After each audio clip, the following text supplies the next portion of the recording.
Okay, now I'm pretty happy with this where it is right now, so I'm going to pull it into Photoshop for a few more extreme touches.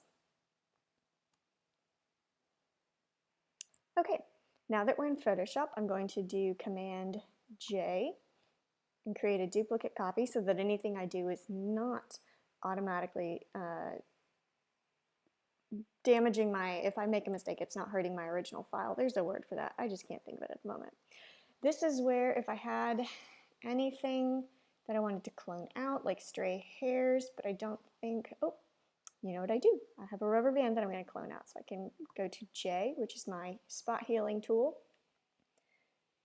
And I'm just going to slowly, kind of softly brush out this rubber band that she's using to hold up her fan. Sometimes I'm more careful about this than other times. Like right now, there's a lot of mess in the foreground of the photo with these kind of long, tall, dry grasses. So you're not going to notice as much if her hand isn't completely smooth as you would in a photo with less noise in the foreground. Okay, so I'm going to flatten that. That was the only change I need to make. So I'm going to go to Layer, Flatten Image, and I'm going to Command J again to make a new copy, but this time I'm going to Edit, Fill. I'm going to fill it with 50% gray. And now, don't forget, I'm going to go to Overlay, and I'm going to bring up I like to start with Dodge. And with this, I'm going to brighten the brights on this layer right here. So make sure you have that layer selected. I'm going to go through and just brush, brush, brush with a very light brush. It's only 4%. I'm only brushing my highlights just where I want to brighten the photo up. This, you can sit here and do this for a long time. When I do my painterly style photos, it's a very long process, and I'll sit here and brush, brush, and redo it, and brush it, and redo it. But I'm not going to spend too much time doing that right now because it's not going to make as much a difference as the next step that I'm going to do. And then I'm going to do the same thing with my burn tool, where it will come through and darken areas that I want darkened to add more dimension to everything. As subtle as the differences are right now while I'm doing it, I promise this can make such a huge difference in your overall finished photo, and I will show that to you in just a moment.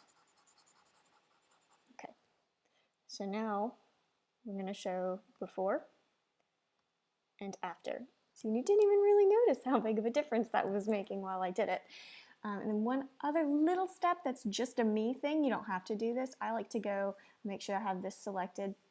I'm going to filter, blur, Gaussian blur. Pick just kind of a light blur to smooth out those changes I made. Because I work with a small brush and I work with a pen, sometimes my markings can be a little bit streaky, so I just do that blur to smooth everything back out.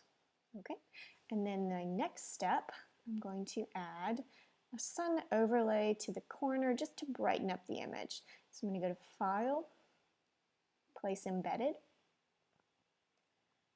I will go to my overlays, which are actually available now on my Etsy. You can find them by going to Etsy and typing in my username, CaroleeLS. I'm pretty sure that's what my Etsy shop name is. If not, let me know because that's what I'm telling people. I'm just going to choose this one.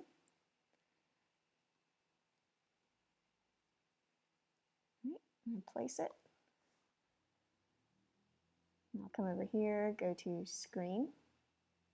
And you can play with the fill and the opacity, very personal preference sort of thing.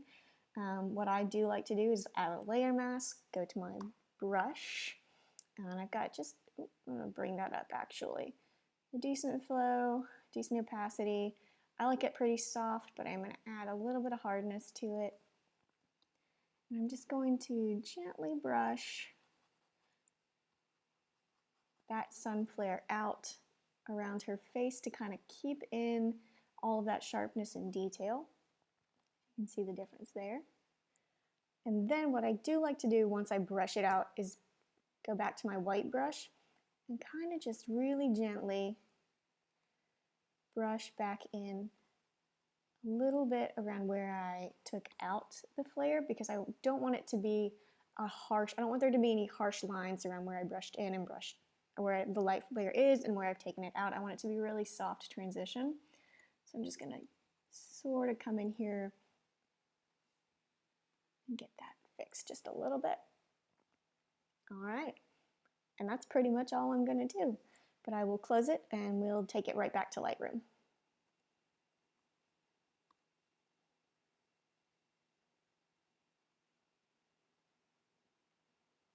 Okay, and now that we are back in Lightroom, I do sometimes make a few final adjustments, like it's a little bit green for my taste, so I'm going to bring in some more pink. I might bring down, maybe not quite that much, maybe just down 3. Yeah, adjust anything that maybe I didn't get right the first time, maybe bring down my darks just a little bit more, but I'm pretty happy with that. Let me see if I can find a before and after for you. There we go. There's a little bit of a before and after. This is what the image looked like originally, and this is what we have now. So I hope you enjoyed working through this with me. If you have any questions, feel free to reach out, let me know. Hopefully I will be doing more videos like this in the near future. So if you saw anything you'd like me to elaborate on, feel free to let me know and maybe I'll do another video. Bye.